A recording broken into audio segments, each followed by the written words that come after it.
Ya Allah, ampunkan aku. Meskipun semua orang mengatakan tak mungkin Allah mengampunkan aku, tapi tetap ada secercah harapan dalam hatinya bahwa Allah mengampunkan dia. Jangan pernah berputus asa.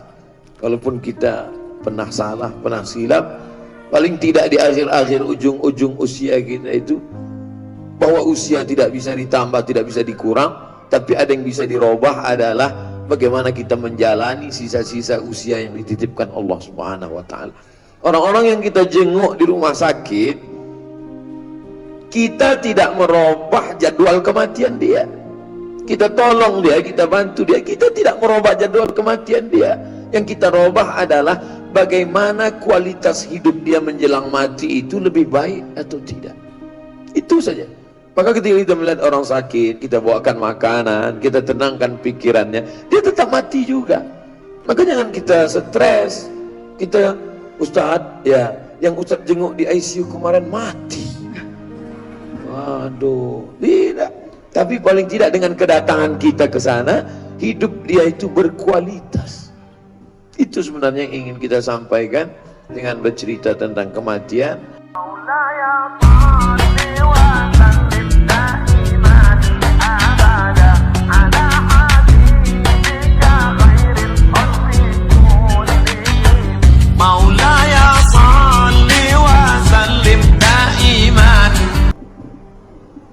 Orang selevel Abu Hurairah radhiyallahu an yang meriwayatkan hadis lebih dari 5.000 hadis. Satu di antara 7 sahabat yang paling banyak meriwayatkan hadis namanya Abdurrahman bin Sakhar ad-Dausi, sebanyak 5.000 lebih. Dan dia pula sahabat panjang umur, hidup bersama Nabi SAW walaupun 3 tahun, tapi karena dia tinggal di Suffah dekat rumah Nabi, ikut makan dengan Nabi, jalan dengan Nabi, perang dengan Nabi. Dia bentangkan sorbannya supaya Nabi duduk tidak di atas pasir. Hafalannya paling kuat, tapi menjelang kematiannya tetap juga menangis tentang kekhawatiran dia apakah dia selamat atau tidak. Sedangkan kita tidak berjumpa dengan Nabi, meriwayatkan hadis hanya satu-satu, ilmu tidak banyak, amal tidak banyak. Abu Hurairah berzikir malamnya, dia buat tali, dia ikat simpul tali panjang, alfa uqdah, 2000 simpul. Dia tidak akan tidur sebelum memetik simpul tali ini 2000. Subhanallah, subhanallah. Tapi menjelang kematiannya tetap juga melelehkan air mata, khawatir takut tidak selamat di hadapan Allah. Nabi memang sudah jamin, man qala la ilaha illallah Muhammadur Rasulullah dakhalal jannah. Siapa yang mengucapkan la ilaha illallah Muhammad Rasulullah, maka dia tetap masuk surga. Jaminan dari Allah, ya. Allah menjamin semua kita ini selamat masuk surga. Amin. Tapi dalam hati kita ada kekhawatiran, apakah aku ini masuk ikhlas tulus? Apakah ibadahku ini diterima Allah? Jadi sebenarnya kita sedang mengukur bayang-bayang kita, sedang melihat diri kita. Kita jauh di bawah Abu Hurairah. Mestinya air mata kita lebih banyak menangis. Mestinya kita lebih takut dan kita lebih bersemangat untuk beramal. Saya ambil contoh itu karena beliau salah satu yang banyak meriwayatkan hadis. Dan As-Saffah, salah seorang yang paling banyak dosanya, di akhir hidupnya itu kena laknat luar biasa, zalim, hobinya membunuh. Kita selama ini kita lihat nama hobi badminton, nama hobi nyanyi. Ini enggak, hobi membunuh. Di akhir hayatnya sakit dalam luar biasa, sakit. Akhirnya diikat daging pakai benang, maaf, dimasukkan ke dalam duburnya, dibiarkan beberapa menit, dicabut lagi, daging itu penuh dengan ulat. Ulat menghantam dalam lambung. Dia sezaman dengan tabi'in, Nabi, sahabat Nabi, tabi'in. Nama tabi'innya Imam Al-Hasan Al-Basri. Kata dia, Imam Hasan Al-Basri, jangan doakan supaya aku sembuh, sudah nggak tahan lagi. Doakan supaya aku cepat mati. Doa dia menjelang mati, Allahumma firli, ya Allah ampunkan aku, meskipun semua orang berkata bahwa kau tak mungkin mengampunkan aku. Ya Allah ampunkan aku, meskipun semua orang mengatakan tak mungkin Allah mengampunkan aku, tapi tetap ada secerca harapan dalam hatinya bahwa Allah mengampunkan dia. Jangan pernah berputus asa. Walaupun kita pernah salah, pernah silap, paling tidak di akhir-akhir ujung-ujung usia kita itu, bahwa usia tidak bisa ditambah, tidak bisa dikurang, tapi ada yang bisa dirubah adalah bagaimana kita menjalani sisa-sisa usia yang dititipkan Allah Subhanahu wa ta'ala. Orang-orang yang kita jenguk di rumah sakit, kita tidak merubah jadwal kematian dia. Kita tolong dia, kita bantu dia, kita tidak merubah jadwal kematian dia. Yang kita rubah adalah bagaimana kualitas hidup dia menjelang mati itu lebih baik atau tidak. Itu saja. Maka ketika kita melihat orang sakit, kita bawakan makanan, kita tenangkan pikirannya, dia tetap mati juga. Maka jangan kita stres. Kita, Ustadz, ya, yang Ustadz jenguk di ICU kemarin mati. Waduh, tidak. Tapi paling tidak dengan kedatangan kita ke sana, hidup dia itu berkualitas. Itu sebenarnya yang ingin kita sampaikan dengan bercerita tentang kematian, dan kita siap juga menyiapkan orang lain. Andailah semua orang takut tentang kematian ini, saya kira KPK tidak terlalu sulit kerjaan. Iya ya. Ustaz, jadi kalau umpamanya misalnya ada sanak keluarga kita, ya teman, sahabat yang katakanlah sedang dalam keadaan yang sakratul maut, apa buat kita ini yang dalam keadaan sudah hadir di sini, sudah mendapatkan banyak nasihat-nasihat dari Ustadz yang kita bisa bantu atau lakukan kepada mereka yang tadi sudah mungkin akan dipanggil terlebih dahulu? La tuqra'u fi amrin asirin illa yassarahullah. Kalau dibacakan pada perkara, urusan, masalah yang sulit dan susah, maka Allah akan memudahkan.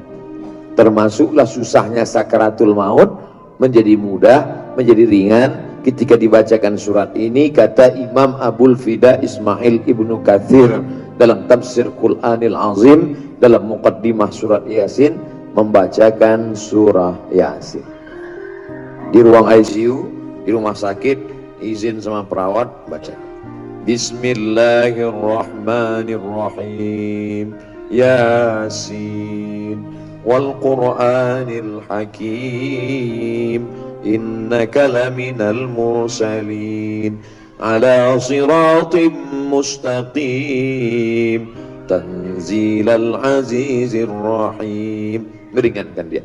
Kemudian orang yang berada di sekelilingnya itu semuanya berzikir. Anaknya, mantunya, temannya, sahabatnya, atasannya, kawannya, semuanya berzikir. Ada zikirnya salawat, ada zikirnya tasbih, ada zikirnya tahmid, ada zikirnya tahlil, ada zikirnya la haula wala quwata illa billah. Semuanya berzikir tenang. Ada satu orang yang membisikkan ke telinga sebelah kanan talqin, la ilaha illallah. Satu baca Yasin, meringankan, yang lain berzikir. Sekarang kita lihat tidak begitu. Yang satu nangis, mama. Yang satu lagi moto. Oh ya. Nah iya tuh zaman sekarang. Gimana ya? Orang mau sakratul maut masih sempat lagi. Ya. Gimana? Oleh sebab itu ini penting. Karena banyak orang yang mempersiapkan nikah. Ya, Banyak. pasti. Banyak orang yang mempersiapkan walimah. Bahkan ada IO-nya. Event organizer untuk nikah dan walimah. Iya. Tapi IO mati. IO menyediakan sakratul maut. Wah. Peluang bisnis tuh. Kita tidak mau buat IO itu. Kita cuma mau semua ini dilaksanakan oleh keluarga. Di mana Sayyidina Ali, di mana Abdullah bin Abbas, di mana Fadl bin Abbas, di mana Sayyidina Al-Hasan, di mana Sayyidina Al-Husain. saat sahabat Nabi di Saqifah Bani Sa'idah musyawarah siapa pemimpin pengganti Rasulullah sallallahu alaihi wasallam. Abu Bakar, Umar, Utsman, Sa'ad bin Ubadah. Kata golongan Ansar orang Madinah yang layak jadi pemimpin setelah Nabi, Sa'ad. Kata orang Makkah yang layak menjadi pemimpin Nabi, Umar. Ali di mana? Abbas di mana? Abdullah bin Abbas di mana? Fadl bin Abbas di mana? Hasan di mana? Husain di mana? Semua keluarga dekat mengurus jenazah Nabi SAW. Keluarga dekat kita lah yang mengurus jenazah kita. Keluarga dekat kita lah yang berbisik ke telinga kita. Tapi kenyataannya sekarang, anak, menantu, keluarga justru duduk di ruang tamu, yang mandikan di belakang orang lain.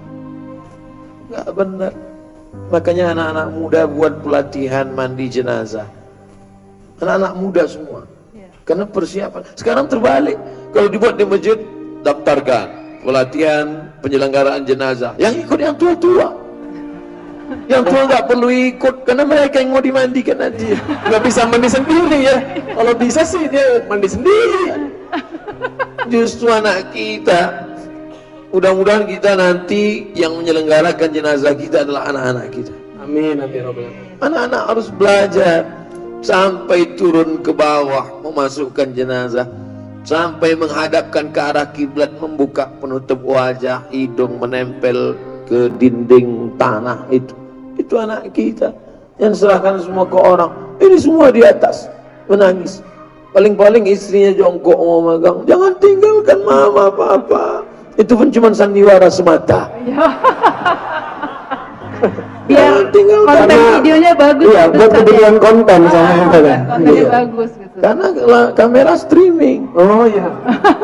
Sampai meninggal aja streaming ya. Ibu jangan sakit hati, saya bilang itu sandiwara. Kalau mau jujur, nanti kalau melihat pemakaman ada perempuan yang mau minta masuk ke dalam, coba jangan ditahan, biarin aja. Oh, bapak, biarin aja, masuklah, masuk. Kita mau tes. Kalau nggak percaya coba. Ketika John F. Kennedy tertembak di mobil yang tidak pakai atap itu, apa yang dilakukan Jacqueline? Fotonya masih ada. John Kennedy terbaring, Jacqueline merangkak melompat meninggalkan mobil itu.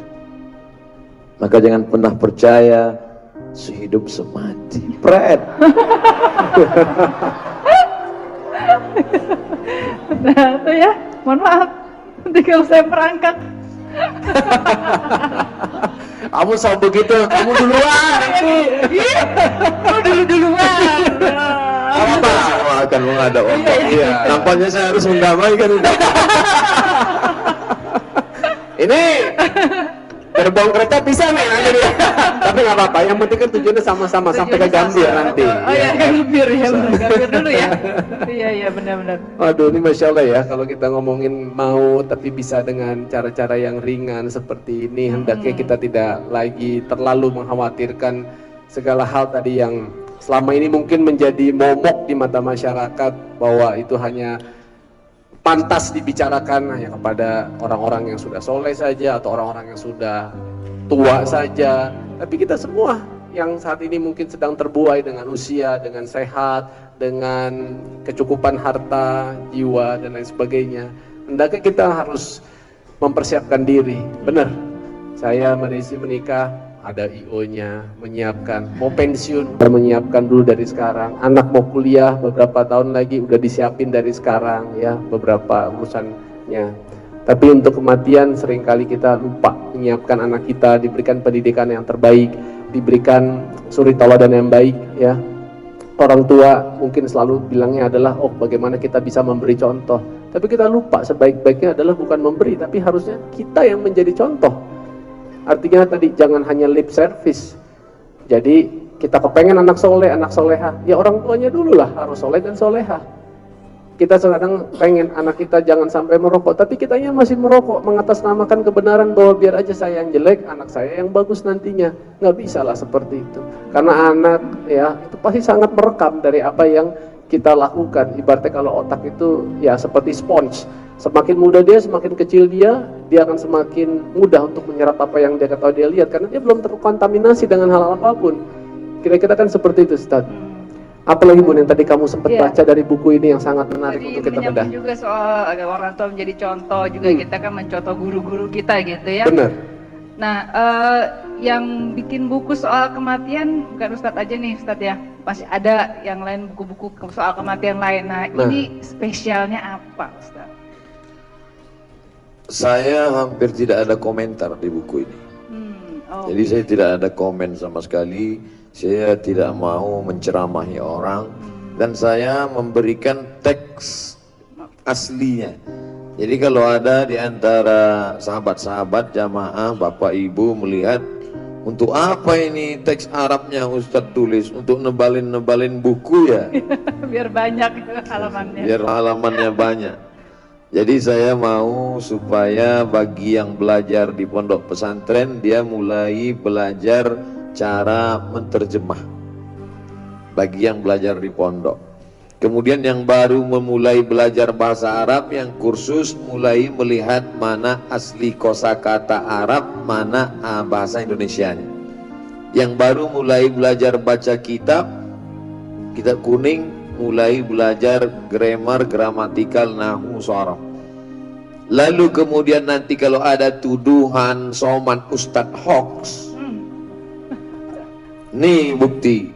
Beliau menulis dengan dalil, ada kitabnya, ada halamannya, ada jusnya, ada penulisnya, ada referensinya. Bukan ngawur, bukan menurut saya, siapa kita.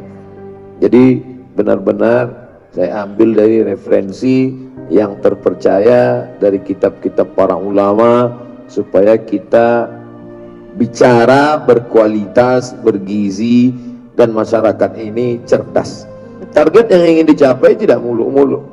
Selesai baca buku ini, mungkin yang dulu kalau 1 tahun bajunya 2 lemari, sekarang sudah mulai setengah lemari. Yang 1,5 lagi, dia shopping juga, tapi untuk kain, baju, tetap budgetnya tidak berkurang.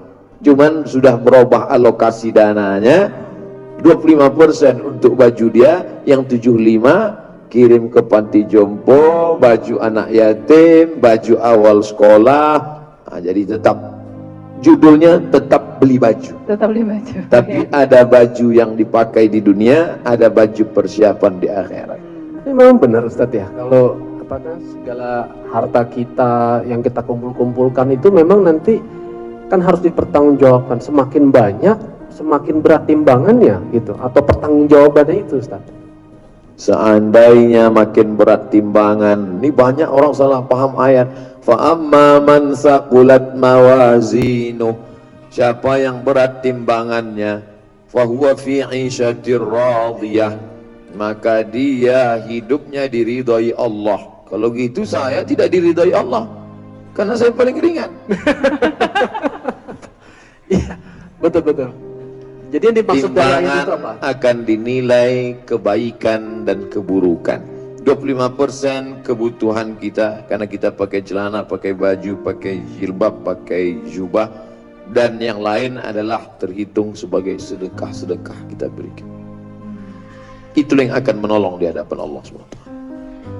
Oke, jadi buat teman-teman semua, mungkin kalau yang lemarinya masih kepenuhan, coba dipikirkan untuk mulai dikurang-kurangin, ya disedekahin. Karena mungkin bukan bajunya itu sudah tidak layak, justru sangat layak, tapi kita lupa, begitu dicuci, yang dipakai ya itu lagi.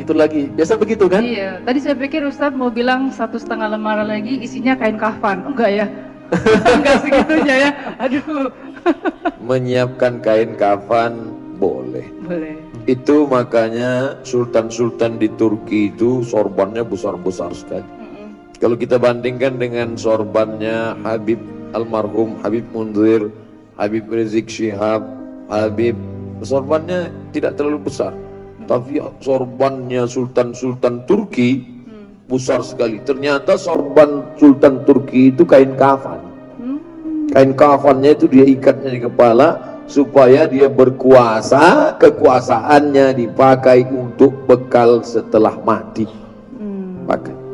Tapi jangan nanti ibu jilbabnya kain kapan. Itu dia. Tetap aja. Tetap. Jangan-jangan mempersiapkan itu ya. Ini kalau kita lagi dengar acara seperti ini, membahas hal-hal seperti ini, rasanya ya hati kita, iman kita tuh terpaut dengan yang namanya kematian. Tapi iman ini kan naik turun juga, Ustaz. Keluar dari tempat ini, waduh, ngantri Grab, naik Gojek, waduh, udah terganggu dengan urusan dunia. Nanti sampai rumah, anak ini, suami begini, bisa aja lupa. Apa tips dari Ustadz kira-kira yang membuat kita bisa terus istiqomah supaya kita bisa terus ingat bahwa kematian itu akan selalu menyertai kita kemanapun kita pergi?